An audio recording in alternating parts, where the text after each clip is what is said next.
C'est dans ces box que les consommateurs de drogue sont accueillis dès ce jour. Une salle pour les inhalations, une pour les injections et une réservée aux femmes et minorités de genre. Ici, chacun amène sa propre consommation et reçoit du matériel neuf. Donc on retrouve l'objet phare, donc la pipe à crack. On a aussi l'embout, donc l'embout qui permet à l'usager de ne pas se brûler les lèvres et de pouvoir aussi également en rue partager sa pipe.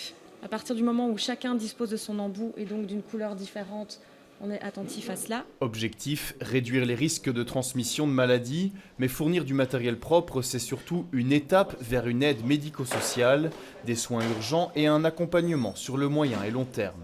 On espère pouvoir leur permettre de réintégrer un parcours de soins adapté à leur situation.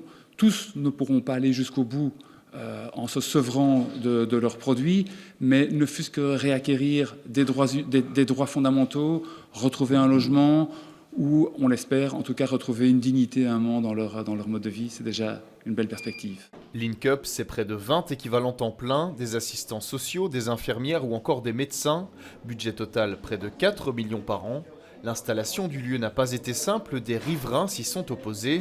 Alors comment fait-on pour convaincre les voisins ? En fait, par démystifier et par dire qu'il y a vraiment ce besoin et que ça va pour eux, pas seulement pour les personnes en insuétude, mais aussi pour eux, quand même soulager le quartier et qu'ils vont pouvoir être plus à l'aise dans leur quartier avec leurs enfants. Link-Up est la deuxième salle de consommation à Bruxelles. La première s'appelle Gate, elle se trouve près de la gare du Midi. Son bilan, 33 000 consommations en rue évitées en 3 ans. Alors pourquoi pas une salle par quartier problématique en termes de drogue ? Ce serait l'idéal. Je pense que ce genre de dispositif a un impact très local, donc ça ne va pas attirer des gens de toute la région ni en dehors de Bruxelles pour répondre et satisfaire les objectifs. Donc, idéalement, chaque hotspot, près de la gare du Nord, du côté même d'Etterbeek, on sait qu'il y a des bourgmestres qui seraient d'ailleurs assez favorables à ce qu'il y ait des réponses pragmatiques à portée de main. À Gate, il a fallu 6 mois pour trouver un rythme de croisière. Maintenant que cette deuxième salle a ouvert, le bouche à oreille doit faire son œuvre, mais les porteurs du projet sont confiants sur son succès à venir.